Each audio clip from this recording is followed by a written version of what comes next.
Alam ni Rebecca na hindi basta-basta maging kalaban ang kanyang tita Aurora. Alam nito na marami itong resources, marami itong kakayahan, pwede niyang bayaran ang mga tauhan sa paligid para patuloy siyang kontrolin kung kaya't kailangan niyang maging malakas at lumaban. Ginawa niya ang lahat para gumaling, sinunod niya ang utos kung sa ano ang dapat niyang gawin para tuluyang gumaling sa mental hospital. Ininom niya ang gamot dahil gusto niyang maging maayos ang kanyang kalagayan. Dahil gusto niya na balang araw makukuha niya ang kanyang mga anak na pinamigay nga nitong si Aurora. At nang makahanap na nga ng pagkakataon nitong si Rebecca ay tumakas na nga siya sapagkat alam niya sa kanyang sarili na hindi siya hahayaan na makalabas na naturang mental hospital kahit siya ay magaling na, dahil gusto ni Aurora na kontrolin pa rin siya at natatakot si Aurora na kumprontahin ulit siya at hanapin nga ang kanyang mga kambal. Kaya naman siya na nga ang gumawa ng paraan at na-aksidente nga na siya ay nabangga. Napunta nga doon itong si Lilette Metres. Ang una ay ayaw nga na bumaba ng kanyang driver itong si Lilette dahil maaring modus lang ito ng mga scammer o bodul na gumagawa nun para lamang makahingi ng pera o maka-scam.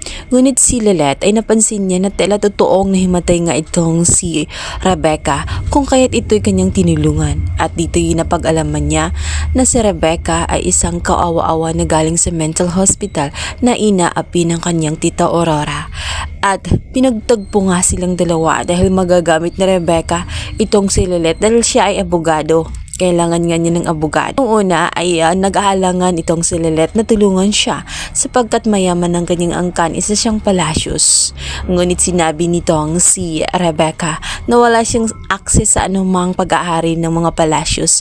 Tanging si Aurora lamang ang may access noon kaya't wala siyang Kung kaya't natitiyak niya na magiging qualified siya sa PAW na pinagtatrabahoan nga nitong si Lilette.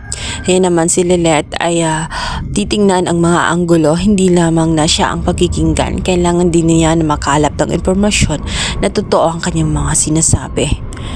Abogado siya at hindi naman din niya hahayaan na magsinungaling ang kanyang kausap para lamang mapagtakpan ang katotohanan tungkol sa kanya dahil gusto din niyang makatulong. Sa kabilang banda, kaya pala dikit na dikit itong si Barbara dito kay Aurora ay dahil may iba siyang lihim. At dito ay sa hindi niya makalimutan pa rin itong si Galvan. May namamagitan pala sa kanila noon. At natitiyak nga nitong si Barbara na si Aurora ang may dahilan kung bakit nagkalayo silang dalawa nitong si Galvan at hindi sila nagkatuluyan. Lalong-lalo na nga nung makausap nga ni Barbara itong si Galvan at nalaman ni Galvan na sinisiraan pala siya ni Aurora. Ito pala ang naging dahilan kung kaya't lumayo si Barbara sa kanya at napilitan siya na pakasalan itong si Creselda, ang ina nga nitong si Basil, para lang makamove on dahil mahal na mahal niya itong si Barbara. Hindi niya kaya na nasaktan siya ng gusto, kaya yun lang ang tanging paraan para makalimot kahit panandalian lamang. Ngunit kahit kailanman hindi niya minahal itong si Creselda. Isang babae lang ang minahal niya at ito nga ay si Barbara. Dito nga ay mabubuking nga nitong si Sophia na kaya pala ganun na lang ang trato nito na niya dito nga kay Vivian ay dahil pala sa hindi niya mahal ito at malamang natutuwa pa nga itong si Galvan sa sinapit ni Vivian ngayon. Kaya nasaktan ng gusto si Sophia sa narinig niya mula sa kanyang Hindi ama. nakakabuti ang konfrontasyon ng dalawang magkapatid na si Galvan at itong si Aurora. Sinabi ni Aurora na ginawa lamang niya ang bagay na yun dahil pinoprotektahan niya itong si Galvan sapagkat batid umano ni Aurora na ito ang si Barbara ay isang poison at hindi nararapat sa kanyang kapatid. Mahal na mahal umano niya itong si Galvan. Ngunit hindi naniniwala itong si Galvan sa mga sinasabi ni Aurora. Alam niya na lahat ng tao na nakapaligid sa kanya ay kinukontrol niya. Lalong-lalo na itong si Rebecca.